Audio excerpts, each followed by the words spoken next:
Hello, everyone. It's Jason Garbus. I'm back, and it is the beginning of the year. So you know what that means. It's time for annual vendor and analyst surveys about the state of zero trust and what to expect in the new year, in this case, 2023. So today, for the price of admission, you get, we're going to review three different surveys and documents that are publicly available, talk through them, compare and contrast, and see what we all think of the actual state of zero trust in 2023. So let's go ahead and dive in and get started. Okay, we're going to start off with this research report from Okta, which came out just a couple months ago in September of 2022. They call it the State of Zero Trust Security 2022. So obviously, end of the year, a little bit backwards looking. Okta, of course, is one of the leading identity management companies with a broad platform, and they're definitely part of the zero trust community and vendor ecosystem. So let's see what they have to say. Obviously, their customers and their perspective is from an identity-centric point of view, which makes a lot of sense for zero trust. But of course, there's other perspectives and angles in there as well, which we'll see. This is a fairly long report. You can see it's about 45 pages, so we're clearly not going to go through it page by page. I picked a few highlights to talk through. So let's go ahead and let's take a look at this page here. Make it a little bit bigger. So what this is all companies, and it's a year-over-year comparison of the answer to the question, does your organization have a defined zero trust security initiative today, or that you're planning in the coming months? So this is both currently active as well as coming in the next 12 to 18 months. And you can see pretty substantial growth over the last 3-4 years, where early on it was a small minority, 16% growing, and now you can see it's plateauing a little bit. With 97%. It's not much more to go up from there to 100%. So that's clearly, of the organizations that Okta surveyed, that's a very, essentially a unanimous vote that says, yes, we're either doing one or we're planning on starting one. So let's look at the breakdown there. So this is just over the last 2 years, and you can see the breakdown is the dark blue is they've already implemented zero trust. And the lighter blue or medium blue is in the next 12 to 18 months. So clearly there's a progression where, assuming it's the same audience, between 2021 and 2022, the percentage that already implemented it went up from 24 to 55%. And then the remaining diminished because clearly so many of those 65% up here moved into this 55% category. So that makes perfect sense in terms of people progressing. And I guess the good news is that if these numbers were flat, that would be an indication that a lot of those organizations have really stalled or haven't gotten started. So this is a good indication that organizations are really engaging this in the real world and making real progress. Okay, next up, I want to look at this survey here. And I thought this was pretty interesting. So what this is saying is rank the following zero trust requirements in terms of priority. And you can see this is the fairly consistent set of five pillars plus the analytics and orchestration that make up most of the maturity models in our world. So data, devices, networks, people, and workloads, and analytics and orchestration. The one that's missing is governance, and that's just not on Okta's radar, I guess. So what's interesting here is, first of all, if you look at already completed, you can see these are low single-digit percentages. So clearly not of this survey, even though 97%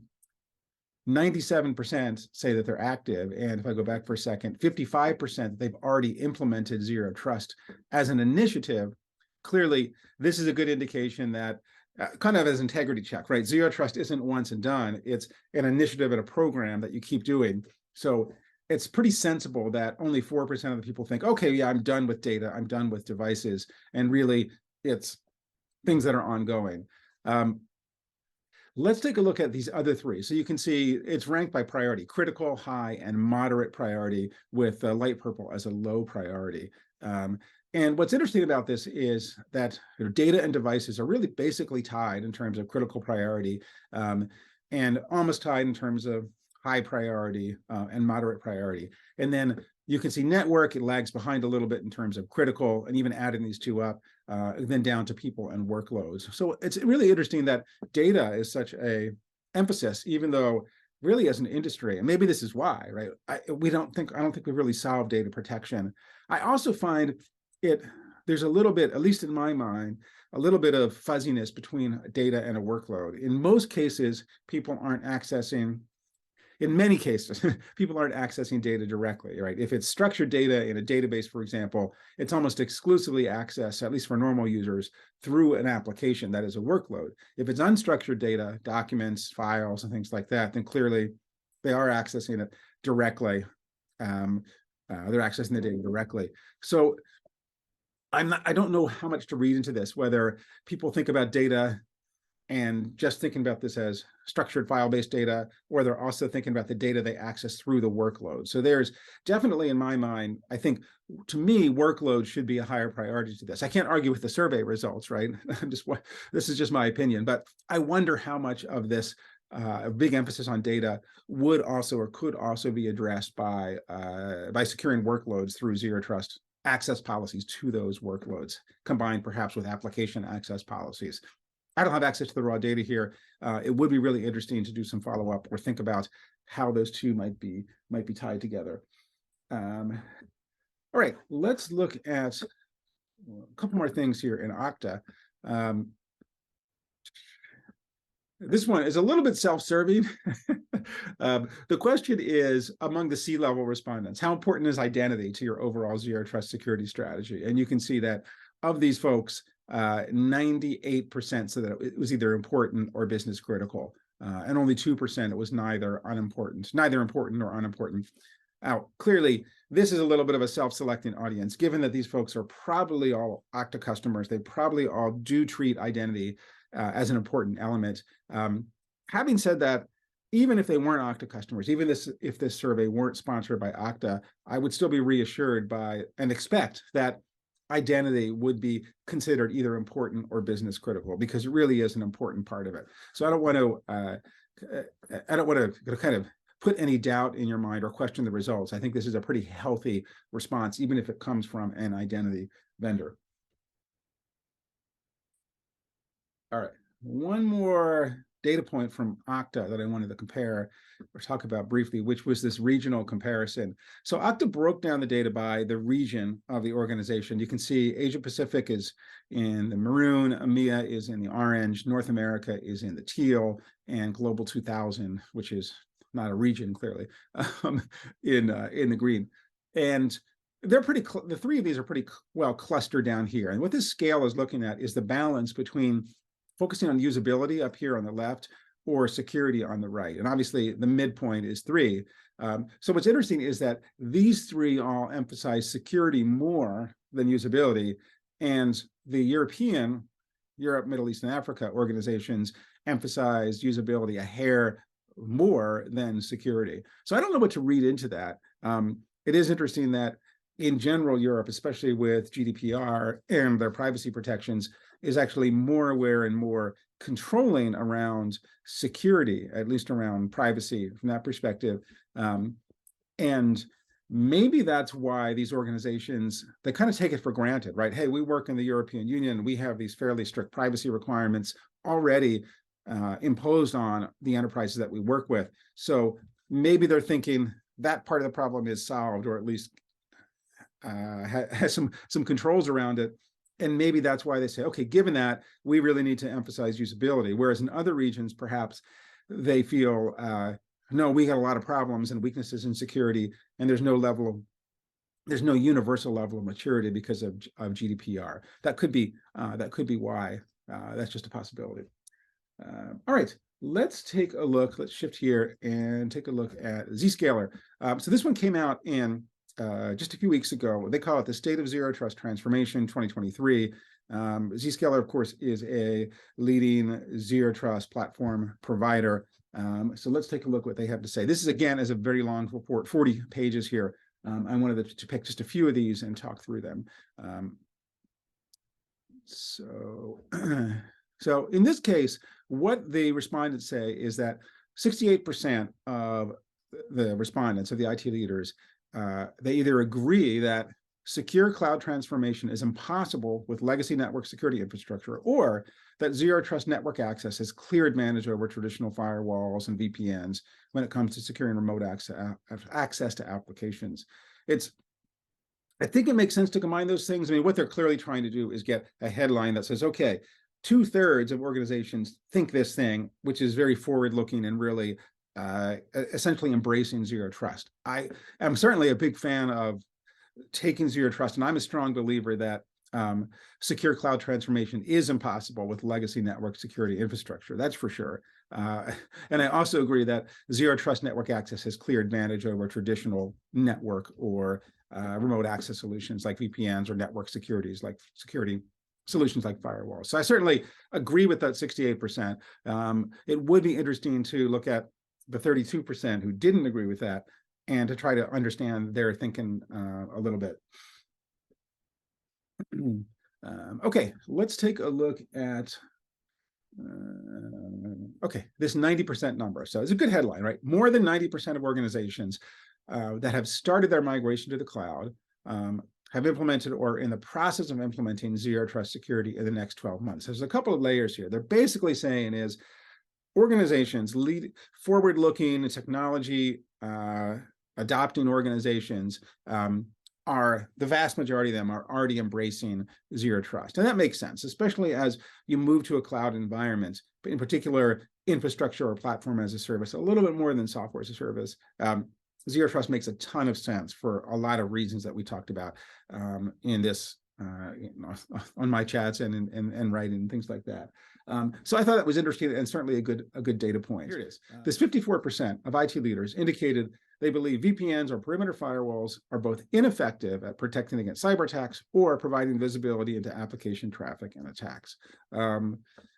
So again, this is a little bit of a leading question, I guess, but what it's essentially saying is that around half folks think that traditional security is ineffective against defending as well as providing visibility. And perhaps that's, I can't quite parse this, right? Maybe the 46% have simpler organizations, or maybe they've deployed things in a way that allows them to actually achieve one of those two. Because remember, the 54% is that they agree with both of those statements.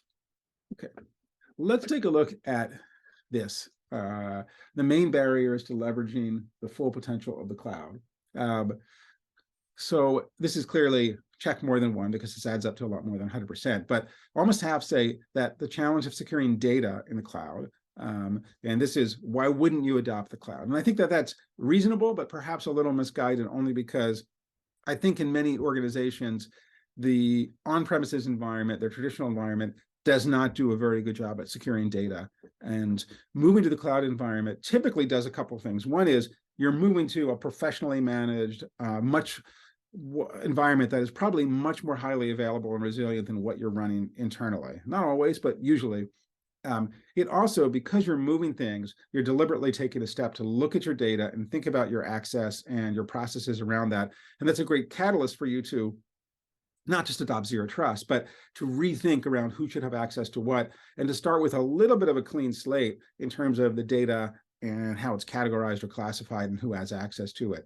So I think that moving to the cloud is actually a great opportunity to start in a cleaner environment, start from scratch, and do it right, or at least close to right. 42% say that network complexity and security hardware are hard to scale. Now, clearly, security hardware is not typically relevant in the cloud. And if you're moving things into a cloud environment like infrastructure or platform as a service, and you're still trying to use your traditional network security hardware, you're going down the wrong pathway. You really need to look at cloud native mechanisms and zero trust approaches that are not going to be hardware based. They're going to be cloud based and let you do that. Now, network complexity is another issue, and I completely understand that because many enterprise networks are very complex, and it's oftentimes hard to glue together a perhaps direct connection or wide area connection to cloud hosted environments in a way that doesn't cause problems with routing, DNS, overlapping IP address ranges, failover scenarios. There's a great deal of complexity there. And I think that this is one of the reasons that so many of the zero trust vendors really start with remote access only and don't start with or don't do a really good job of solving on-premises users' access to on-premises applications. And I think that's probably a reflection of that. And then finally, the 33% say that inconsistent connectivity and poor remote access experience for users is a barrier to leveraging the full potential of the cloud. And I think that feels misguided to me, because traditional VPNs are notorious for providing a poor user experience and inconsistent connectivity. Whereas moving to a modern zero trust based approach, the vendors and the platforms do provide a much better, much more reliable and much more consistent user experience, especially those platforms that you can use in the same way for both remote access to cloud and on-prem resources, as well as on-prem users accessing on-prem and cloud-based resources. The right Zero Plus Trust platforms will give that to you in a way that is consistent and give a good user experience. So I think maybe the other way to do it is to say that, well, 77%, excuse me, 67% of the respondents don't think that that's a problem. Only 33% do. Maybe that's another way to look at it. This next question is interesting. They're talking about hybrid work, and this survey section is about reasons for implementing or planning to implement a zero trust based hybrid work infrastructure. So what they're saying, of the respondents say, 52% of them say that, well, employees have inconsistent access experience between on-premises and cloud-based applications and data. And therefore, we want to move to a zero trust based model that gives users consistent experience no matter where the resources are. This makes a ton of sense to me.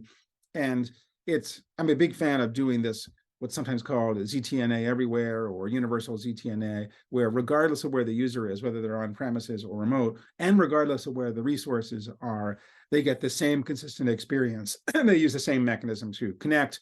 They have the same identity and authentication and step-up authentication experience. It's a big win all around. It not only makes it better for the end users, it also makes it easier for the organization, because they don't have to juggle and handle multiple access methods and multiple policy models. They also indicated that employees have productivity loss because of network access issues, and they get the same thing, right?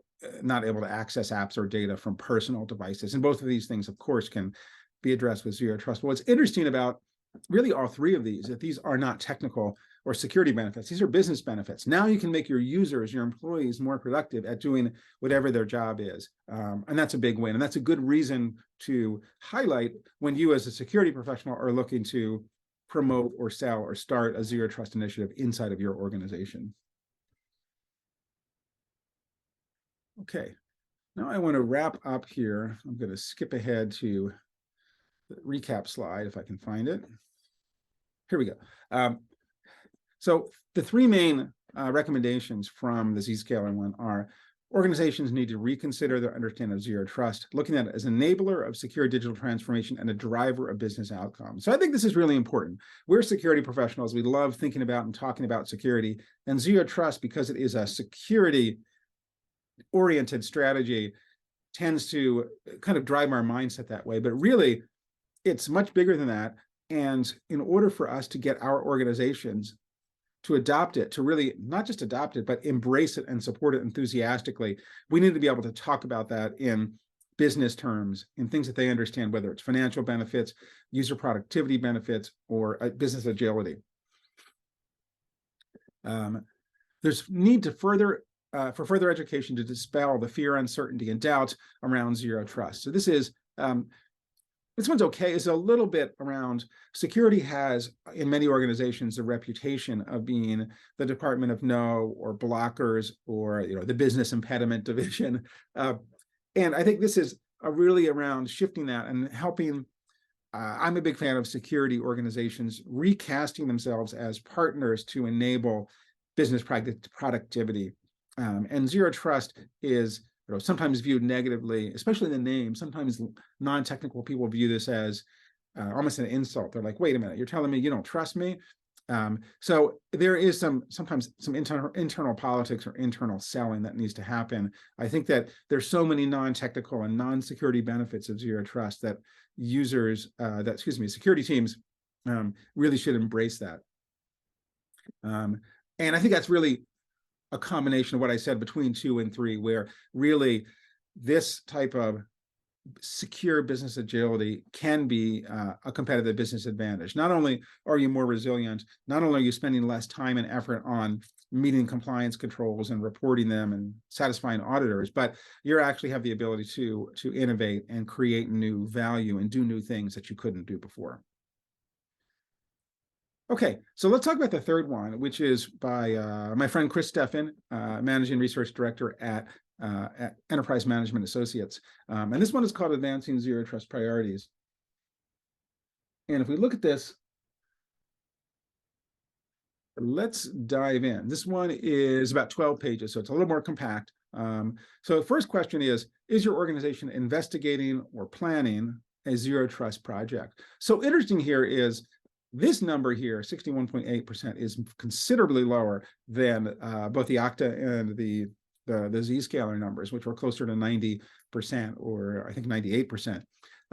So, I wonder who is answering this differently, or maybe some of these 31.9% answered no if they're already in progress.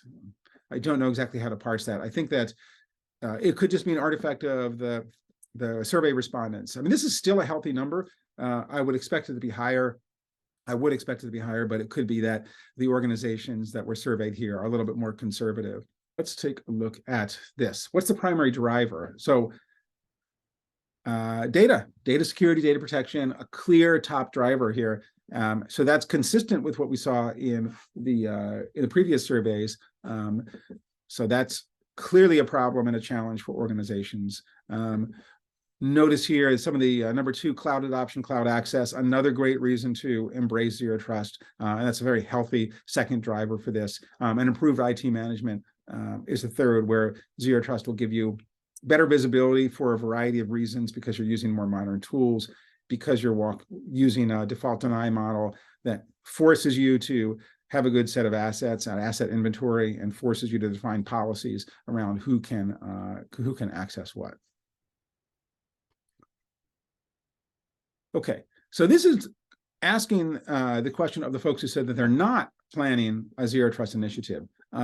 So this is pretty interesting here. So the number one answer, and you can see clearly this is going to be selecting more than one, is lack of budget or funding. And that's pretty interesting, because we found in many cases that actually going down a zero trust journey can free up money. It can actually contribute to the budget. Typically directly because of cost savings. But in many cases, there's small cost savings, small to moderate cost savings that can be accomplished by retiring certain IT tools or access tools like network access control or VPNs. There, in some cases, are a much larger amount of spending that can be reduced by turning down or eliminating wide area networks, or for more distributed organizations, branch offices or regional offices can in many cases have their networking and security infrastructure reduced. So look at your organization and think about that. I think that this is not necessarily wrong that this is why they're not doing it, but I think perhaps the folks there are not seen deeply enough into zero trust to understand that it can actually, it doesn't have to be a big expensive project. Technical challenge is too great. Or no clear direction on how to begin. Those are both good and reasonable concerns. I think that, however, in terms of the first one here, zero trust doesn't have to be super complicated. It can be, and probably is often thought of that way because it is so broad as a security strategy. You can easily get overwhelmed and think about, oh my goodness, I have to use this thing to secure all users and everything in my organization. And the clear answer is no, you don't on day one, but there's going to be not highly technical, not very difficult initial projects that you can undergo that will help your organization move forward. And that's going to help you also address this one, which is start small. We've got lots of guidance that we can provide in terms of how to get started step by step, or with some initial on-ramps. And I think that will go a long way towards addressing some of these. Last one I wanted to talk about is concern that zero trust may negatively impact the organization's business operations. And I think that that's perhaps looking at it from the perspective of traditional networking changes or traditional IT or security changes. And the reality is that if you do zero trust right, even partially right, you're going to improve your business operations. You're going to use it not to say, hey, we're jamming down these changes from a network and security perspective, from a user access perspective. The right way to think about it is, let me look at my business operations, my business processes, my user access methods, my employee onboarding and offboarding processes. What's wrong with them? Why are they taking so long? What areas of friction are there? And how can we improve those? And how do we improve them securely by using a zero trust approach to do it? There's a lot of benefits there that I think would actually really mitigate this as a concern, and in fact, turn it on its head. All right. Let's take a look at this one here before we wrap up. So please rate the following statements about a potential zero trust implementation, obviously inside of your organization. And you can see the blue here is the percent that agree, and the red is the percent that disagree. So the good news, I guess, on some of this is that our organization has the skills and talent necessary to adopt and implement zero trust. That's a pretty high level of confidence, 89%. Regulatory frameworks and specifications are important. So this might be the fact that there are, for example, federal mandates here in the United States, or that there's enough structure in some of those frameworks to give them, the organization, some guidance on how to approach zero trust. This is a good number here. Almost 90%, 88.7% say that implementing zero trust delivers business benefits in addition to security benefits. So that's great. That's a great understanding. And that, I think, is the first step toward starting down a zero trust initiative that's going to be enthusiastically supported by the line of business, by application owners, by end users. And other divisions outside of IT and security will be part of zero trust project planning. Again, a little bit lower, but still in line here, indicating that the respondents really understand that zero trust done properly has to cross those silos, cross the divisions. It has to include non-security and non-technical, non-IT folks in order to be successful. 90%, almost 89%, say that implementing zero trust will positively impact operations throughout my organization. So that's great. And if we go back here, that 89% is a little bit different than the 24%. But again, this 24% is out of the subset that said they're not investigating this, whereas this answer here is going to be across the whole survey. So clearly, the ones who are implementing it, the majority, understand this well. So that's good, and that's appealing. All right. So let's wrap up this this kind of meta survey, if you will, talking through these three surveys. Number one, it's great that there's data out there from organizations that's publicly available that lets us look at and think about the ways that different organizations, different types of enterprises are approaching zero trust. There's a lot of commonality between these surveys. There's also some differences, which is what you'd expect. And I think kind of want these diverse opinions.